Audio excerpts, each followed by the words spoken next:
method, what that means is we're going to jump and actually spin in the air.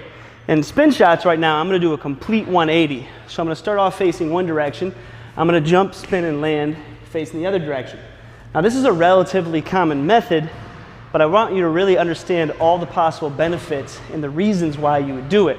First off, I want you to understand why we're spinning and not pivoting. Because anybody can just do a pivot and put themselves in a game frame of mind, because obviously the game would have required a pivot, not a jump and a turn. But if I can jump and spin, I'm requiring my body to have better balance. By sticking the landing and seeing if I can go up, I'm testing that balance. I can actually focus on a lot of my overall athleticism and a lot of traits, because some people will struggle turning one way and then they'll be okay going the other way. So if you spin both directions, you're really testing a lot of those components of how well you turn, which will play into your pivots, but really you can also play into speed. So a pivot's going to require some time, but if I can do this quickly and have balance, you can start to push some of the speed of your shot. And so it really brings in other qualities into your game rather than always just being game-minded. See, right now we got to be enhancement-minded. Can I be quicker? Can I improve my balance? And can I shoot out of those exaggerated positions? And so that's what spin shots are really good for. Now, I'm going to use spin shots with our mat because I can do it in some different ways as well that will hold me more accountable to foot placement. Right now, I'm going to go on the outside edges of the mat.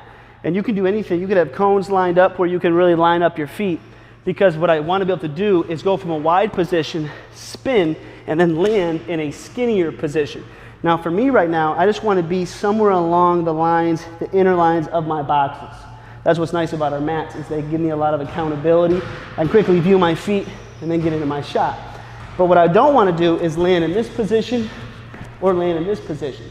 And so right now I want to aim for it. Now you might be around the circle, you might be around the square, you might even be in here, but we want to be consistent. So if you can put cones on the floor, if you don't have a mat, do that. If you have the mat, it's already built there for you.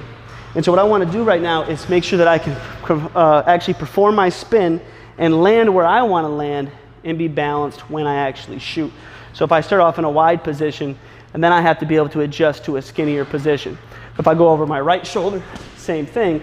Can I be consistent on my feet as I get into my shot? And the last part that I like about actually glancing at my feet as I'm adding that into spin shots right now is I get my eyes down, then I got to readjust to the basket. Because you don't want to be so programmed that your eyes just get there too early, because that's also not necessarily game-like.